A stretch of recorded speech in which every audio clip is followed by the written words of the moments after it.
think it's not just me. I think everybody is constantly thinking about money. But the problem is that they think about money just in one dimension, is like, how do I earn more money? That's the only thing that people think of, which is their salary. But for me, money is maths. It's just mathematics, right?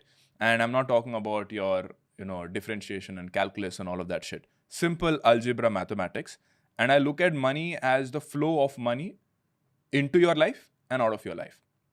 Right? Let's break that into two parts. What is money into your life? For most people, it's just their salaried income. That's it. But if you've figured out multiple sources of income, you have passive income from your rent, you have passive income from your investments. So that's all the money flowing into your life.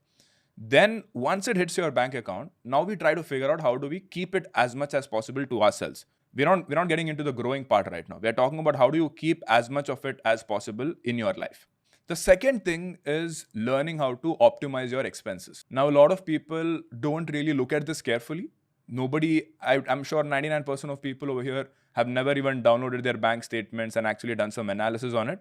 But I'm sure for most of them, it's a wreck, right? And most of them don't even know how money is leaving their life.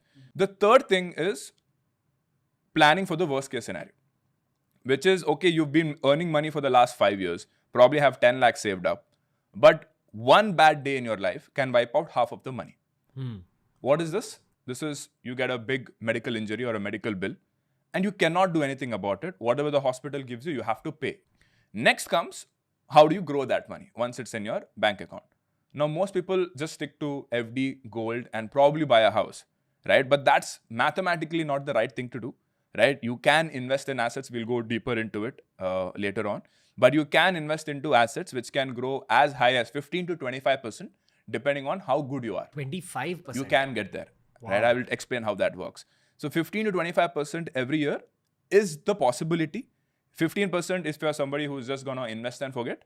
25% if you're somebody who is going to be an active investor and are constantly monitoring everything and know how to use leverage on top of your savings to grow your money. For example, simple example is FNO, right? FNO trading, what do? Right? It's a leverage trade. Like even if you have, let's say, 10,000 rupees, you can get an exposure of 1 lakh rupees. You're talking about futures and options. Yes, futures and options, right? Even with 10,000 rupees of capital, you can get an exposure of 1 lakh rupees, right? So if the stock moved by 1%, right, you are actually, on a 10,000 rupees investment, you could make 10,000 rupees profit, right? Because you have a 10x leverage, right? But that's really on the extreme side, where even your returns can be 36% as well on a year, not per month.